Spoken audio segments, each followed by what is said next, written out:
Thanks for listening to the story on Black Stories 365. I hope you have an enjoyable, moving listening experience. You've got 10 minutes, Officer Whitmore. After that, this driveway won't be yours to command anymore. Naomi Washington's voice was steady, her words cutting through the humid Virginia air like the crack of a whip. Officer Greg Whitmore squinted against the sunlight, his jaw flexing beneath the weight of his authority. The Saturday morning calm of Brook Haven fractured around them. Lawns were still damp with dew, the smell of fresh-cut grass mingling with tension. The woman before him, black, poised, immaculately dressed in a dark suit, did not fit the picture he expected to see in this neighborhood of white picket fences and silver SUVs. His hand hovered near his cuffs, eager for justification. Hands behind your back. Trespassing. Naomi didn't move. Her gaze flicked to her Omega watch, the polished face, reflecting the morning glare. "You're early," she said softly, almost to herself. Her stillness was unnerving. It wasn't defiance but discipline. Whitmore's eyes darted toward the house behind her, a grand colonial with stone columns, white shutters, and a flag fluttering lazily from the porch. "This your place, ma'am?" he asked. Mock politeness laced with venom. Naomi's lips curved slightly. Would it make a difference if it were? The corner of his mouth twitched. "Lady, don't test me." His boots scraped against the brick driveway as he took a step closer. Across the street, blinds lifted. A few neighbors peered out, drawn by the commotion. The golden retriever named Buddy barked from the Hendersons' yard, tail high, voice sharp. The sound echoed between the manicured hedges like an alarm no one wanted to answer. A phone camera clicked. Mrs. Carter, a retired schoolteacher who always greeted Naomi with a wave during her morning jog, was recording. Her whisper carried, "He's arresting her. She lives there." The words traveled faster than reason. Within seconds, the live-stream notification spread through group chats and neighborhood threads. Black woman arrested in Brook Haven. Whitmore noticed the eyes. He didn't care. "I said hands behind your back." He reached forward, grabbing Naomi's wrist harder than necessary. Her skin was warm, calm. The gesture of resistance never came. Instead, she looked directly into his pale blue eyes. "Remember your badge number, Officer Whitmore." The phrase lingered, unsettling, like a line from a dream one can't place. "You threatening me?" he growled. "I'm reminding you," she replied. He laughed, sharp and hollow. "You people always got something smart to say." "You people," she repeated quietly. Her tone wasn't angry, just tired, as if she'd heard it 1,000 times before. Buddy barked again, louder now, pacing along the hedge. His owner, Mr. Henderson, called out from the porch, "Officer, she lives there. That's Naomi Washington, she moved in last month." Whitmore ignored him. "Step back, sir, or I'll charge you for interference." He turned back to Naomi. "ID." She reached slowly into her blazer pocket, every motion deliberate. The leather wallet caught the light. He snatched it before she could speak, flipping through her cards with contempt. "Naomi Washington, huh? Sounds official. Fake IDs are easy these days." He held up a platinum card embossed with a federal seal. "Where'd you steal this from?" "I didn't," she said simply. "It's mine." "Sure it is." He shoved it into his pocket. The veins in his neck tightened. "Turn around." The click of his handcuffs filled the space between them. Naomi exhaled quietly, like someone marking a timestamp in her mind. 9 minutes. Across the street, Mrs. Carter's voice trembled as she continued narrating the livestream. "He just cuffed her, no reason, no explanation. She's calm, she's not fighting." In the background, comments flooded the screen. "This is 2025, not 1955. Sue him. She's too calm. Something's off." Naomi's phone buzzed in her pocket. She didn't move. Whitmore pulled it out and glanced at the caller ID. Director Sarah Jensen. FBI. He frowned. "What's this? Some scam?" He held the phone up for the camera, unaware thousands were already watching online. "Director Jensen," he mocked, pressing decline. He tossed the phone onto the hood of his patrol car. "Rich folks around here pay good money to keep their peace. You don't belong, lady." Naomi's wrists burned against the steel cuffs, but her voice remained smooth. You're about to find out exactly where I belong. Officer Mills arrived, a younger woman with nervous eyes. Greg, what's going on? Trespassing, he said. Found her trying to break in. Mills hesitated, looking at Naomi's suit, her composure, the calm crowd gathering behind phones. She doesn't look, don't start, Whitmore snapped. Back me up. The sound of approaching footsteps interrupted them. Karen Mitchell, the HOA coordinator, strode over in her tennis outfit, phone in hand. Officer, we've had reports of suspicious activity. You're doing the right thing. Suspicious activity? Naomi asked softly. Standing on my driveway? Karen sniffed. We just don't want any trouble, miss, whoever you are. No trouble at all, Naomi said. Just documentation. Her watch ticked softly. 8 minutes. A gentle breeze carried the scent of lilacs from Mrs. Patterson's garden down the street, blending incongruously with the tension. The smell reminded Naomi of her grandmother's porch in Richmond of summers when justice still felt like an impossible dream. She blinked the memory away. Whitmore pulled her toward the patrol car. The cuffs bit into her skin. I said move. You said a lot of things, she replied. Her tone wasn't defiance, it was observation. He shoved her against the hood. The metallic thud rang sharp, drawing gasps from the onlookers. Buddy barked furiously now, straining at his leash. Mrs. Carter's camera trembled. This is wrong, she said to her viewers. Completely wrong. Whitmore bent close to Naomi's ear. You think being calm makes you better? You're just another. Finish it, she said quietly. His words stopped halfway up his throat. The sun caught on her lapel pin a silver eagle, faintly scratched but unmistakable. He frowned, distracted. What's that supposed to be? She didn't answer. Instead, she tilted her head toward the phone still buzzing on his patrol car. The screen lit again. Director Sarah Jensen. FBI. Whitmore sneered. Persistent, huh? You might want to answer, Naomi said. I wouldn't, he replied, lifting the phone. Want to waste time with prank calls. The moment stretched. A murmur rippled through the crowd. Mrs. Carter's livestream counter passed 3,000 viewers. A child's voice somewhere asked, Mom, why is that lady in handcuffs? Naomi turned her head slightly, eyes finding the child across the street. She smiled. It's okay, baby, she said softly. Sometimes people forget to see. The mother pulled her child close, whispering something that didn't reach Naomi's ears. Whitmore scowled. Enough. He pressed her shoulders against the hood again, the heat of the metal searing through her sleeve. Buddy's barking grew frantic. Mr. Henderson shouted. Officer, your body cam's off. You're supposed to mind your business. Whitmore barked. But the words came too late. The crowd's murmurs turned to outrage. Naomi's watch ticked again. 9 minutes and 40 seconds. She inhaled slowly, eyes on the reflection of her captor in the polished hood. Calm.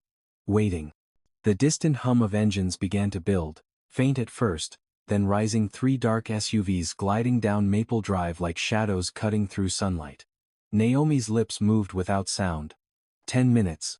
She smiled. The chapter ends with the low rumble of federal vehicles drawing near and Whitmore's confused face turning toward the sound just as Mrs. Carter's voice whispers into her phone, Oh my God, those are FBI plates. Bạn đã nói. Hãy viết tiếp chương 2 nối tiếp với chương 1 ở trên. Chương 2 đảm bảo các yêu cầu đã nêu. Có độ dài 1.000 từ plus, 10%. Lưu ý. Hãy cho tôi câu trả lời trực tiếp. Không tạo thư mục mới. Tuyệt đối không tạo các dòng kẻ ngăn cách giữa các đoạn. Hạn chế xuống dòng để câu chuyện được kể một cách trôi chảy và mạch lạc. Kênh viết truyện đã nói. 12 hours earlier, the world had been quiet. Naomi Washington sat at her kitchen table. The soft hum of the refrigerator filling the silence. A single lamp glowed above her coffee mug, illuminating the classified file spread open before her. The message at the top of her encrypted laptop screen read, Operation Mirror begins at dawn. Observe, record, do not reveal. She read the line twice, though she'd memorized it hours ago.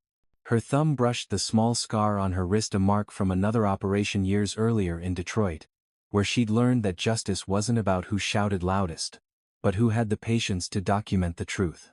Outside, Rain tapped lightly against the window, blurring the distant streetlights. She leaned back, her body aching from long hours at her desk, and took a slow sip of her coffee. It was lukewarm, bitter, grounding. 10 minutes, she murmured. The rule was simple. During the first 10 minutes of any police-civilian encounter, bias either stayed hidden or revealed itself in full. The Bureau had tested it dozens of times. In affluent white suburbs, the pattern was almost predictable. She closed the laptop, exhaled, and rubbed her temples. Her cat, Olive, jumped onto the counter, brushing against her arm. Naomi smiled faintly, scratching the cat's neck. "You don't care what anyone looks like, do you?" she whispered. Olive blinked, uninterested, and wandered away. On the table, next to her mug, sat an old photograph of two young men in uniform. Her brother, Daniel, smiled beside her husband, Marcus. Both were gone now, one lost to a war abroad, the other to a misunderstanding at home that had spiraled into tragedy.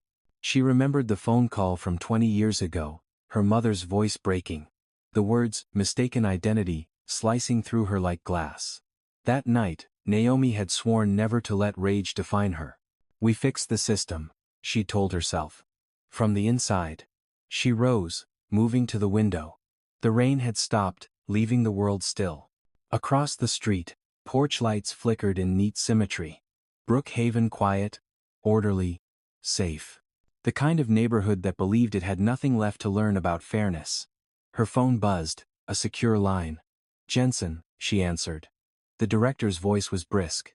"You're our control variable, Naomi. Record everything. Don't intervene unless necessary. 10 minutes. No badge. No backup." "Understood," Naomi said. "Any particular department?" "Brook Haven Police. We've had multiple complaints, subtle bias, excessive calls on residents of color. Nothing blatant. Yet. And if it becomes blatant?" There was a pause on the line. "Then we have our data." The call ended. Naomi looked at the digital clock on the microwave, 9:30, 2 p.m. In less than 12 hours, she'd move into her assigned home. Officially, she was a civil consultant named Naomi Carter. Unofficially, she was the Bureau's mirror held up to America's conscience. She walked to her bedroom and opened a drawer. Inside lay her silver eagle pin, slightly tarnished. She ran a finger over the tiny crack along its wing, remembering the day her father had given it to her. "For the days they make you forget who you are," he'd said. She pinned it inside her jacket pocket where no one could see it. In the mirror, her reflection stared back, a woman in her mid-40s with steady eyes and the kind of calm that unnerved those who thrived on chaos. She whispered to the reflection. "No anger, just facts." The next morning broke clear and golden. She rose before sunrise, tied her hair neatly, and made herself a modest breakfast: scrambled eggs, toast, black coffee. The radio murmured news about inflation, local elections, and a charity 5 kelvins happening downtown. Ordinary life. She liked the ordinariness. It reminded her why she did this work. Outside, birds fluttered on the telephone wire as she loaded her boxes into the trunk of her BMW. A middle-aged neighbor waved from across the street, curiosity mixed with polite reservation. "Morning," Naomi greeted, her voice warm. The woman nodded, smiled a little too tightly, and returned to watering her plants.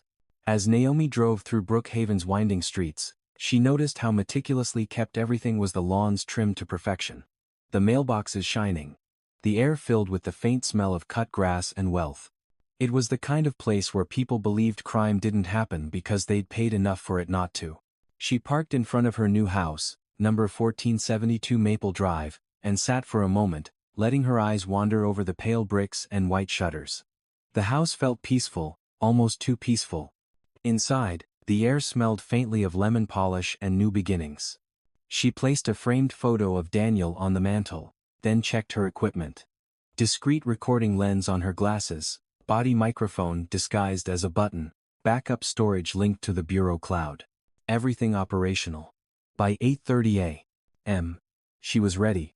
She changed into her field outfit, a dark suit, professional but unassuming, and stepped onto the porch to adjust the small flag hanging by the door.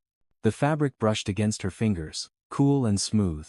It felt symbolic, this ritual of care for a country still learning how to care back. Down the street, she noticed a patrol car idling at the corner. She'd seen it twice that morning already. The driver, a broad-shouldered white man, glanced her way and quickly looked off, pretending to check his radio. She'd read his file the night before. Officer Greg Whitmore, 9 years on the force, 3 complaints for excessive assertiveness. None upheld. He lived 2 blocks over, served as neighborhood security liaison, and liked to call himself the first line of defense. She smiled faintly. The bureau hadn't chosen him by accident. She re-entered the house and took one last look around. Everything was in place: the photos, the briefcase by the door, the subtle placement of her phone on the hallway table. She picked up her coffee and stepped outside again just as the sun climbed higher. Whitmore's patrol car crept closer. She felt it before she saw it: the hum of the engine, the pause at the stop sign, the slow turn onto Maple Drive. Her pulse remained steady. She glanced at her watch.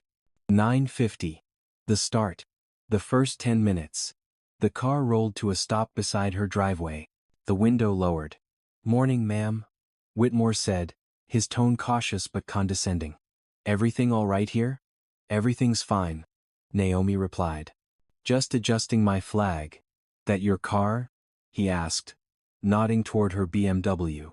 "It is. You mind showing me ID?" She smiled gently, almost apologetic. "Is there a reason, officer?" He hesitated, searching for justification. "We've had reports of break-ins." "In broad daylight?" "You'd be surprised." "I often am," she said. A flicker crossed his face: annoyance, maybe embarrassment. She could almost see the algorithm of suspicion forming behind his eyes. He stepped out of the car. Naomi's watch ticked softly. The bureau's timer started with that first step. 10 minutes. That was how long it would take for truth to show itself. She thought of Daniel again, of his voice the night before his death. "Don't fight them, Naomi. Just live long enough to prove them wrong." She whispered it under her breath now, a prayer and a promise. Whitmore's boots scraped the driveway. "Ma'am, I'm going to have to ask you to step away from the vehicle." "Officer, this is my property. Let's just clear that up." "Of course." Her tone remained even, her heart beating in measured rhythm with the second hand of her watch. From across the street, Buddy barked once, sharp, alert, like an omen. Naomi looked up at the empty windows. Knowing eyes were watching. Knowing the mirror was about to reflect. 9:51. The operation had begun. The morning light sharpened into brilliance as the sun rose higher, slicing through the trees and scattering shadows across the pristine lawns of Brook Haven. Naomi stood motionless by her car, feeling the weight of the moment pressing inward, like the world was quietly holding its breath. Officer Greg Whitmore adjusted his belt, scanning her with a look that hovered between suspicion and superiority. Behind him, Officer Mills had arrived, her cruiser parked slightly askew on the curb. She was younger, early 30s, her face still unsure about how far to push authority. "Ma'am," Whitmore said, loud enough for the nearest windows to hear. "I'm going to need to see your identification again." "Step back from the vehicle." Naomi's hands rested calmly at her sides. "You already saw it. Then you won't mind showing it again." "I do mind," she replied, her voice even. "Because the law doesn't require me to when I'm standing on my own property." "This your property?" he pressed, glancing toward the house. "Because this address hasn't had a black homeowner before. Just making sure you're not confused about where you are." Mills shifted uneasily. "Greg." "It's fine," Whitmore snapped. "I'm doing my job." Naomi turned her gaze to Mills, speaking with quiet precision. "And what's your job, officer? To witness, or to question?" Mills blinked, unsure how to answer. Whitmore scowled. "Don't play lawyer with me." "I'm not," Naomi said. "I'm reminding you of the difference between suspicion and evidence." He stepped closer, the smell of aftershave and sweat heavy in the air. "Lady, you've got an answer for everything. Only when I'm asked the wrong questions." The silence stretched. From across the street, Mrs. Carter's blinds shifted again, the lens of her phone peeking out. The Hendersons' golden retriever, Buddy, barked twice. Then 3 times in quick succession, a sound Naomi recognized as a pattern of agitation. The dog wasn't barking at her. He was barking toward the patrol car. Buddy, hush. Mr. Henderson called, but the dog wouldn't stop. Whitmore turned, annoyed. What's wrong with that mutt? He smells something, Naomi said. Maybe something you left running. His jaw tightened. Don't get smart. Too late for that. The exchange drew attention. More blinds lifted. Doors cracked open. The whisper of neighbors carried through the soft suburban air. What's going on? Someone muttered. She just moved in last month. Another replied. That's the new Lady Washington or something. She's got some nerve arguing with the cops. She looks calm though, too calm. Karen Mitchell, the HOA coordinator, approached with purposeful steps, clutching her phone. She was dressed in tennis whites, the image of suburban confidence. Officer Whitmore, she called. Her voice a blend of authority and concern. I heard there was some confusion here. Not confusion, Whitmore said. Just routine. Karen's gaze landed on Naomi, scanning her from head to toe. We have certain standards in this neighborhood. You understand, right? Naomi smiled faintly. I understand that some people mistake comfort for safety. Excuse me? Never mind. Naomi said softly. It's not important. Karen frowned, turning to Whitmore. She's been parked here since early morning. I didn't recognize the car. You're right to check. Appreciate the confirmation, Whitmore said. He looked satisfied now, bolstered by community validation. Naomi turned slightly, catching Mrs. Carter's eyes through the window. The older woman hesitated, then raised her phone higher. Live stream. Good. Naomi let the camera capture everything. She folded her arms loosely, the movement controlled, rehearsed. Her inner voice echoed the briefing from Jensen. Stay calm, speak with purpose. Let them reveal themselves. Whitmore circled her car, peering through the window as though searching for proof of wrongdoing. Nice ride, he said. Must be borrowed. It's mine, she replied. Paid for, insured, registered. By who? By me. Right. His tone dripped disbelief. Mills's voice wavered. Greg, maybe we should just verify ownership through dispatch. I said I got it, he barked. Naomi met Mills's eyes. It's a good idea. Verification prevents mistakes. Mills hesitated, then quietly radioed in the license plate. Naomi caught the tremor in her voice. The dispatcher confirmed ownership within 30 seconds. Registered to Naomi Carter, 1470, 2 Maple Drive. Naomi exhaled slowly. The confirmation should have ended it. It didn't. Must be some clerical error, Whitmore said. Mills frowned. Greg, it matches her address. Yeah, sure, but these things happen. I still need to check her inside. Without a warrant, Naomi asked. Without probable cause? I've got suspicion. You've got bias, she corrected. His eyes narrowed. What did you say? You heard me. For a heartbeat, the world seemed to still. Even Buddy stopped barking. Whitmore took a step closer. The space between them shrank, electricity in the air. You people love that word, don't you? Only because it keeps proving true. He laughed, short and bitter. You think this little scene's gonna make you a hero? You think anyone's gonna care? They already do, Naomi said quietly, glancing toward the glowing phone across the street. Whitmore followed her gaze. His expression darkened when he saw Mrs. Carter's camera trained on him. Put that down, he shouted. Ma'am, this is police business. Then act like it, Mrs. Carter called back. Laughter and murmurs rippled through the small crowd now forming. Karen Mitchell frowned, realizing the optics had shifted. Maybe we should just de-escalate. Stay out of it. Karen. Whitmore snapped. His pride burned in the morning light. He reached into his pocket and pulled out Naomi's ID again, flipping it open. Naomi Carter. Sounds made up. Everything sounds made up when you don't believe it, she said. You don't know who you're dealing with. Neither do you. Whitmore's radio crackled. Mills tried again. Greg, maybe we should. Quiet. He barked. He turned to Naomi. You're under investigation for trespassing. On my own property? Until I see proof. Yeah. You already saw proof. Not the kind I believe.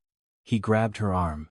The movement wasn't rough, but it was definitive, a claim of power. Naomi didn't resist. Her pulse was steady, her voice low. Careful, officer. This driveway's recording more than you think. What's that supposed to mean? He hissed. It means you'll want to keep your badge number handy. He paused, confused, but before he could speak, a new sound cut through the tension, the rapid notification pings from phones around them. Mrs. Carter gasped. It's live. 4,000 people watching now.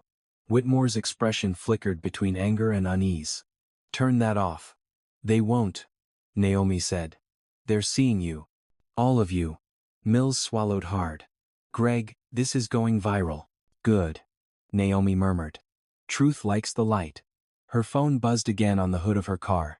She saw the name Director Jensen. FBI. 9:50. 9. One more minute.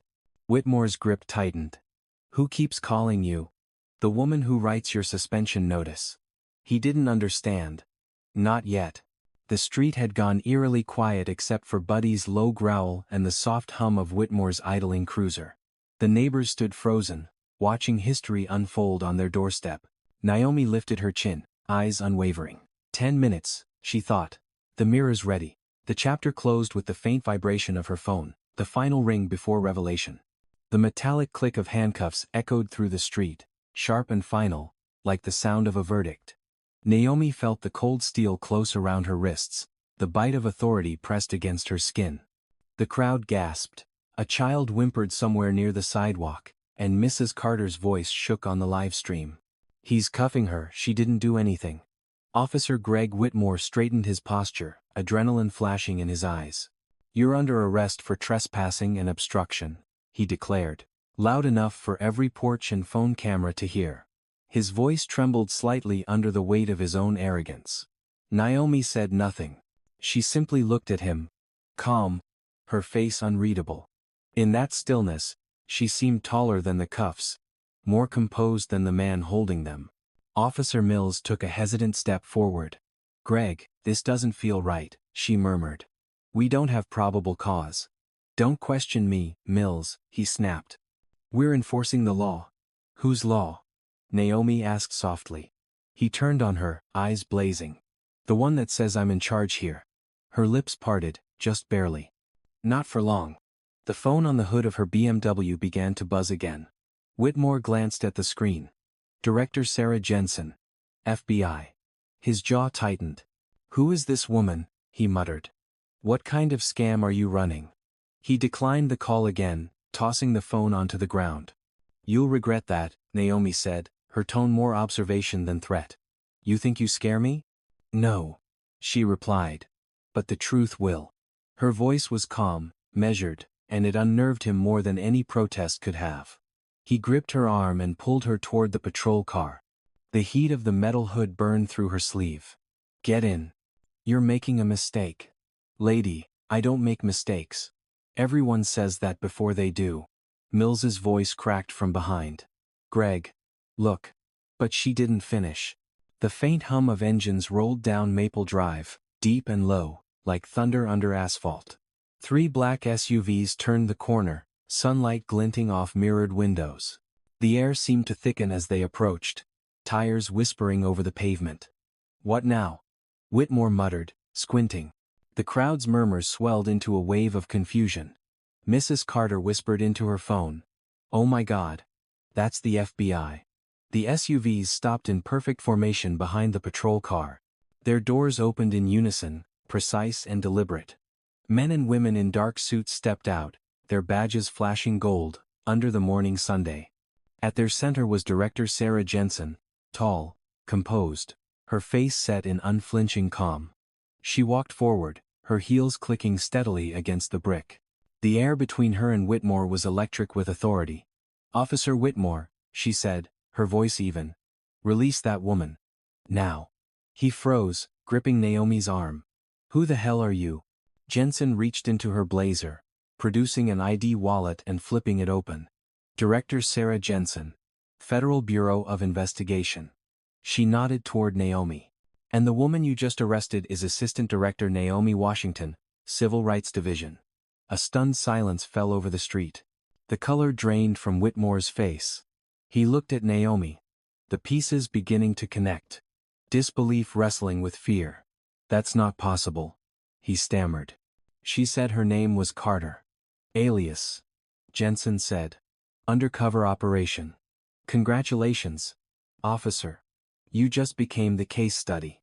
Mrs. Carter's phone trembled in her hand as she zoomed in. Did she just say FBI? The livestream count doubled. Thousands of viewers now watched as local law met federal oversight in real time. Whitmore's hand shook as he fumbled for his keys, finally unlocking the cuffs. They fell from Naomi's wrists, clattering to the ground with a sound that felt like judgment. She rubbed her wrists gently, eyes still fixed on him. You should have listened when I told you to remember your badge number. Mills stepped back, her face pale. Director Jensen, we didn't know. You didn't ask. Jensen cut her off. That's the problem. You didn't ask. The crowd had grown quiet, hanging on every word. Even Karen Mitchell, usually unshakable, stood frozen, her tennis racket limp in her hand. This neighborhood prides itself on safety, she whispered. Jensen turned her gaze on Karen, cool and sharp. Safety for who? Naomi finally spoke, her voice steady but low. Operation Mirror was designed to reveal bias in community policing. You did exactly what we expected. Whitmore swallowed hard. You set us up. We gave you a chance, Naomi replied. You made your choices. He took a step closer, anger trembling beneath shame. You don't know what it's like out here. You try to keep order, and people. People what? Naomi interrupted. Look like me? He stopped talking. The crowd shifted, uncomfortable with the silence. You were protecting your assumptions. She continued. Not your community. Jensen's team moved in, collecting the discarded cuffs and Naomi's phone. One of them whispered. Live streams verified thousands of witnesses. Good, Jensen said. Transparency's our best ally. Whitmore's eyes darted toward the cameras. The realization dawning that this wasn't just a disciplinary hearing, it was a public reckoning. I didn't mean, he began, but Naomi raised a hand. Intentions don't erase impact. She looked at him not with hatred but with something heavier, disappointment. You had 10 minutes to decide what kind of man you were. He looked away. Jensen turned to Mills. Officer, I suggest you start documenting everything. The Bureau will need your statement. Mills nodded quickly, her voice barely a whisper. Yes, ma'am. Naomi stepped aside, flexing her wrists. The faint red marks would fade, but the memory would not. She looked toward the crowd, at the faces staring back, some ashamed, others quietly grateful. You all saw it, she said softly. Don't forget it happened in daylight. Jensen glanced at her, then at the cluster of officers standing near their cars, uncertain and afraid. Brook Haven Police Department will be placed under federal review effective immediately, Jensen announced. A murmur rippled through the spectators. Karen Mitchell pressed a hand to her chest. This will ruin the neighborhood, she whispered. Naomi looked at her.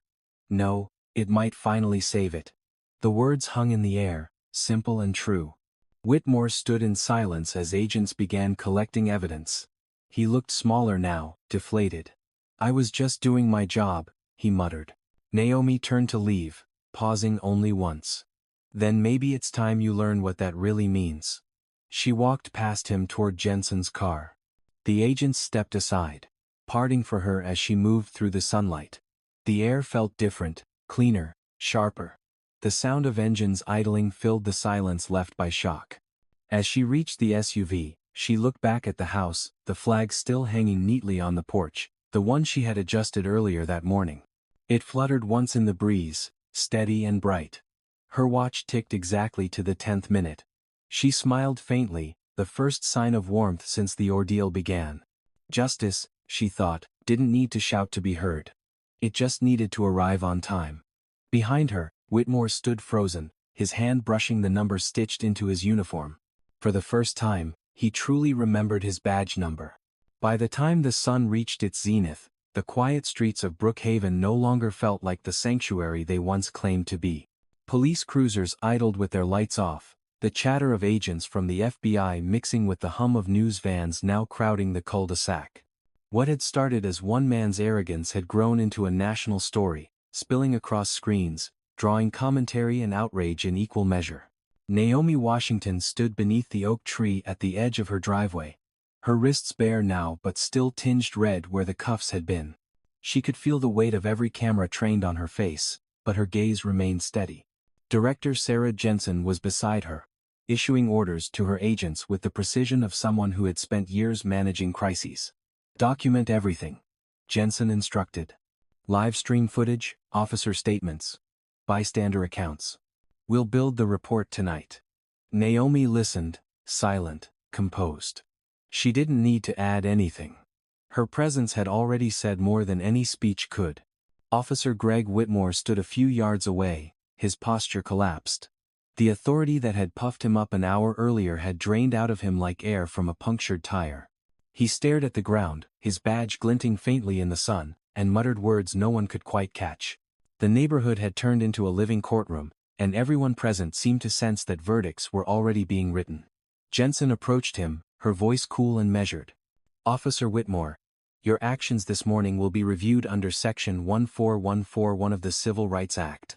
You'll be placed on administrative leave effective immediately." He looked up, his eyes raw and defensive. "I didn't mean any harm," he said. "She didn't look like—" Jensen cut him off.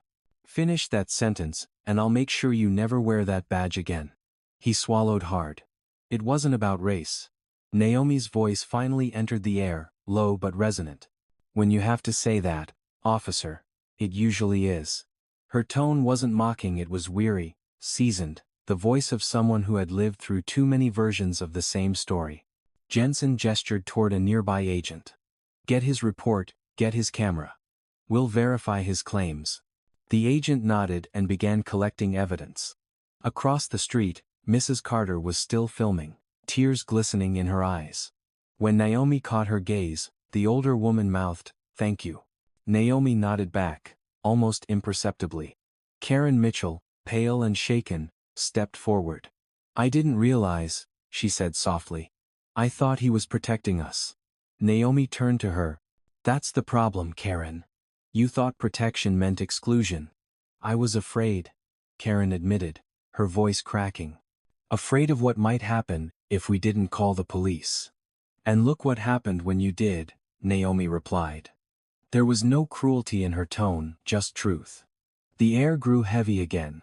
Jensen signaled to her agents, and they began unpacking equipment. Laptops, scanners, evidence kits.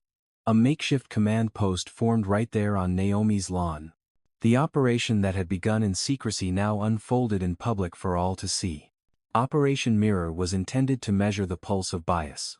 Jensen explained to the local press who had arrived. "Brook Haven just gave us a full reading."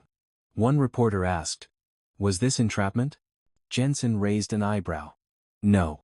It was an opportunity for this department to prove it didn't operate on prejudice. They failed that test." Whitmore's head lowered further. Mills stood near her patrol car, arms crossed tightly over her chest. She looked at Naomi, guilt plain on her face. "Ma'am," she said softly. "I should have stopped him sooner." Naomi met her eyes. "Now you know how fast silence becomes complicity. Don't forget it." The younger officer nodded, her lips pressed together. "I won't." The recording devices clicked. Statements were taken, timestamps logged, evidence secured. Hours slipped by in the heat, and yet no one left. The neighbors who had once avoided eye contact now stood on sidewalks, uncertain whether to apologize or hide. Naomi could feel their stares, not as accusation this time but as revelation. For the first time, they were seeing, not assuming, not defining, just seeing. When the paperwork paused long enough for quiet to settle, Jensen turned to Naomi. "You handled yourself perfectly." "I handled myself," Naomi replied. "Perfections for systems that work." "They will," Jensen said. "This will help." Naomi glanced toward Whitmore, who stood under the weight of his own disbelief. "Will it?" she asked. "Or will it just fade until the next headline?" Jensen followed her gaze. "Change doesn't fade when it's on record." Naomi smiled faintly. "That's why I recorded everything." She reached into her jacket and retrieved the small data drive clipped beneath the lining, a backup of every second, from the moment Whitmore pulled up to the moment Jensen arrived. "Insurance," she said. Against forgetfulness. Jensen accepted the drive, her expression softening. You really believe documentation can fix all this? Not fix, Naomi said. Expose. And exposure is the start of repair. The phrase hung in the air like a sermon, and even the murmuring journalists quieted. Whitmore looked up, his eyes wet but defiant. You set me up, he said again, voice cracking. You humiliated me in front of everyone. Naomi stepped closer, her heels crunching lightly on the gravel. No, Officer Whitmore. You humiliated yourself. I just made sure the world saw what you already were. He shook his head. But the fight had gone out of him. Mills approached, laying a cautious hand on his shoulder. Greg, she said quietly. They would have seen it eventually. She just made it faster. For a long moment, he said nothing. Then he whispered, I thought I was keeping the peace. Naomi's answer came like a sigh. Peace built on fear isn't peace. It's quiet violence. Jensen placed a hand on Naomi's arm, guiding her toward the SUV. We're done here, she said. The Bureau will handle the aftermath. As they walked, a voice from the crowd called out. Miss Washington, what happens now? Naomi turned, looking at the faces before her neighbors, strangers, reporters. Children who would remember this moment, long after the adults forgot. Now, she said. Now the real work begins. The agents closed the SUV doors, and the vehicle started up again, engines humming like distant thunder rolling away. Naomi watched the houses recede through the tinted window, the American flags fluttering in the breeze, symbols that meant something different to everyone who looked at them. She touched her lapel pin, the scratched silver eagle glinting faintly in the sunlight pouring through the glass. Justice, she thought, wasn't about revenge or spectacle. It was about clarity, the slow, painful act of making people see what had been hidden in plain sight. When they reached the Bureau's regional field office later that afternoon, Jensen turned to her. You're going to be on every news channel by tonight. That's fine, Naomi said. Let them talk, let them argue. The more noise they make, the longer the truth stays alive. Jensen smiled faintly. You always were the patient one. Patience isn't weakness, Naomi replied. It's discipline. And discipline, Jensen said, is how we win. Naomi looked out the window at the fading skyline. The world outside was already moving on, cars resuming their usual rhythm, people scrolling through their phones. But somewhere out there, a little girl had just watched the live stream and asked her mother, why did they think she didn't belong? And maybe, just maybe, that question would stay with her. As dusk settled over the city, Naomi whispered to herself, justice doesn't roar. It remembers. 6 months later, Brook Haven looked almost unchanged, yet nothing about it felt the same. The lawns were still trimmed to perfection, the mailboxes gleamed in the morning light, and the smell of cut grass drifted lazily through the air. But beneath the surface, the rhythm of the neighborhood had shifted. Conversations that used to end with polite silence now lingered on doorsteps. Neighbors waved longer, spoke softer. The shadows that once lived between glances had thinned. At the corner of Maple Drive stood a new sign. Federal Civil Rights Field Office. Brook Haven. The modest brick building had replaced an old bank, and each morning, people stopped to stare at it, as if still uncertain whether to feel proud or ashamed. Naomi Washington parked her car across the street and watched the reflection of the sunrise on its windows. She had returned not as an undercover agent this time, but as herself Assistant Director Naomi Washington, Civil Rights Division, Federal Bureau of Investigation. The title didn't feel heavy, it felt earned. She stepped out of her car, the cool air brushing her face. Buddy, the golden retriever, trotted toward her from the Hendersons' yard, wearing a little blue vest that read, Community Watchdog. Naomi crouched down, scratching behind his ears. Still keeping the peace, huh? She murmured. Buddy wagged his tail, his eyes bright and uncomplicated. You did more for this street than most of us ever could. Across the street, Mrs. Carter waved from her porch. Morning, Miss Washington, she called. Naomi smiled. Just Naomi, please. You'll always be Miss Washington to me, Mrs. Carter replied. You gave us our mirror. Naomi nodded, touched by the woman's sincerity. We just had to look, that's all. She glanced down the street. A familiar figure was sweeping the steps of the community center, a man in a faded gray uniform shirt. Officer Greg Whitmore. His badge was gone, replaced by a name tag that simply read Greg. He had been suspended, retrained, and reassigned as part of his federal settlement 200 hours of bias education, 100 of community service. Now he helped manage youth programs under the Bridge the Blue initiative. The first time Naomi had heard about his assignment, she'd wondered if he'd resent it. But as she watched him now, talking to a group of neighborhood kids, laughter breaking through the morning quiet, she realized something had shifted. He looked different, smaller somehow, but lighter. The children didn't know him as a symbol of authority. They knew him as the man who brought basketballs and snacks. "Morning, Agent Washington," Whitmore said as she approached. His voice was steady, respectful. The edge that once laced it was gone. "Morning, Greg," she said. "How's the new job?" "It's humbling," he admitted. "Teaches you to listen before you speak. That's a good start. Still got folks who won't talk to me," he added, sweeping dust off the steps. "They look at me like I'm the ghost of what used to be wrong."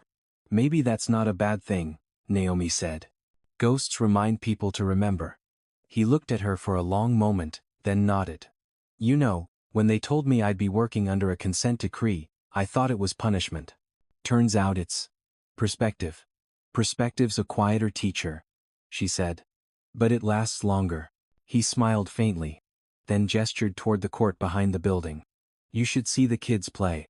They call Buddy the mascot. He barks every time someone misses a shot." Naomi laughed softly. "He was barking at the truth, long before the rest of us were."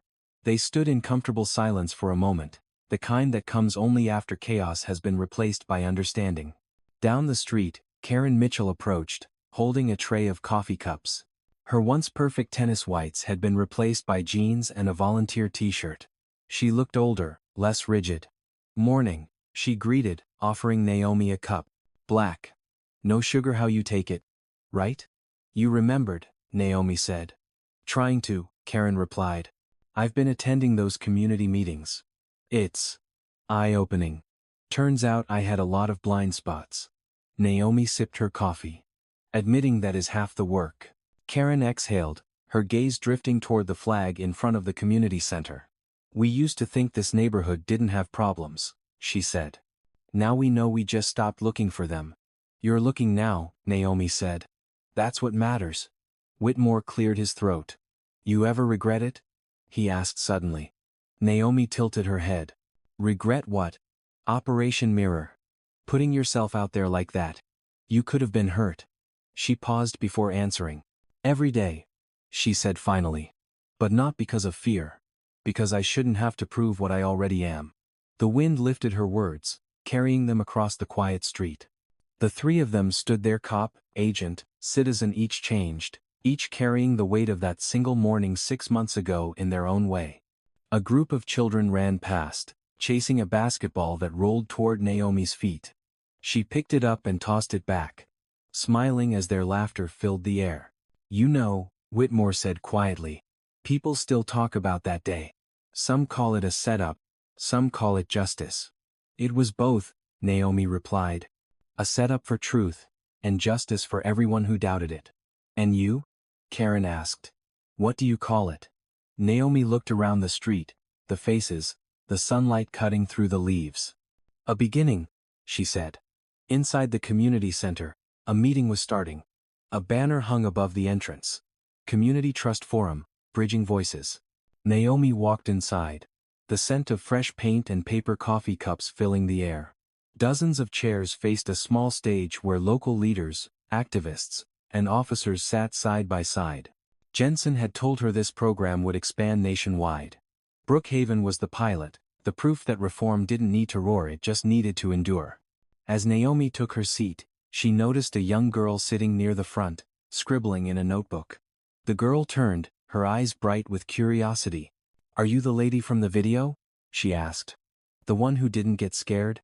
Naomi smiled. "I got scared," she said softly. "But I didn't let fear make the choices." The girl nodded as if committing that to memory. "My mom said you taught the police to listen." "I'm still teaching," Naomi said. And so will you, one day. The girl grinned, turning back to her notebook. The moderator called the meeting to order. And Naomi listened as people shared their stories, some raw, some hopeful, all real. When it was her turn to speak, she stood, her voice calm but resonant. 6 months ago, I was handcuffed on my own driveway, she began. And I learned something that day. Justice doesn't come from shouting the loudest. It comes from standing the longest. From patience, from evidence, from the courage to stay calm when the world expects you to break. She paused, letting the quiet sink in. Brook Haven isn't perfect now. But perfection was never the goal. Truth was. And truth, once seen, doesn't unsee itself. Applause filled the room, not thunderous but warm, sustained. Outside, the flag fluttered gently in the wind. When the meeting ended, Naomi stepped onto the porch. The sun had dipped lower, spilling gold across the roofs. She took a deep breath, feeling peace settle into her bones, not victory, not triumph, just peace. Buddy barked once from across the street, as if to punctuate the moment. Naomi looked at him, smiled, and whispered, "Good boy." Then, to herself, she added, "Justice doesn't roar. It remembers." And in the quiet hum of that small American town, justice remembered her too.